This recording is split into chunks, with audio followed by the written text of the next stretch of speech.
Hello again. This is Allison Messick, Chapter 14, Week 8A.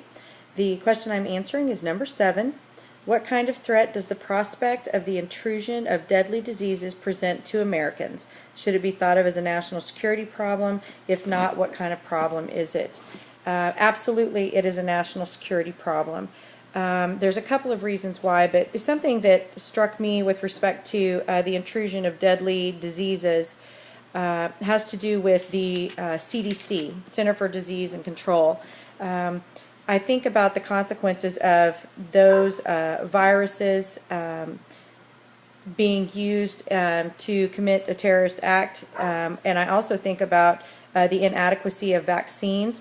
The government keeps oversight over the CDC, and if I just think about this question along those lines, I realize this is something, one, that needs to be federally protected, federally regulated, and the accountability has got to be on the spot, just because it's such an important thing to understand where who has access to those viruses. That alone shows me how important of a topic this is. Again, Snow didn't touch on that, but that's what I think of. I think of death to livestock, death to Americans, the inability to control it because we either haven't invented a vaccination for a disease, or we don't have enough. I think of a time when I entered Singapore after I'd been in Cambodia and SARS was rampant, and I got off the plane and they had an electronic thermometer that could just literally read through the crowd, and if I'd had a temperature they were going to take me away. That right there, national security issue. I could have just been detained right then and there on the spot, and I say that because it just can cause all function to cease, whether it's in the human body or the American government.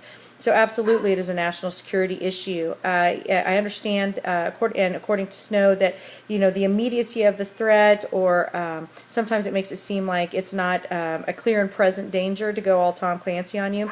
However, I believe we have to be prepared, because once disaster strikes through some sort of bacterial or viral infection, it's too late. If the federal government's job is to protect public health, then it must be a national security issue, because we know, if we look at risk management and risk assessment, that the threat is definitely there. If a terrorist could release harmful chemicals, it would be done. We've seen even though there were many reasons not to invade Iraq, Saddam's use of biological chemical warfare against the Kurds. If there was that kind of access to that, and it could be brought into the United States, again, affects the public health, and beyond that, the American psyche could probably not withstand that type of an assault and sudden loss and tragic loss of life. So yes, we need to protect that. One of the two things that Snow points out, we have to understand where the disease originated, if it's coming from elsewhere, and this can go into border control, national security, counterterrorism, anti-terrorism, all of those things, specifically anti-terrorism.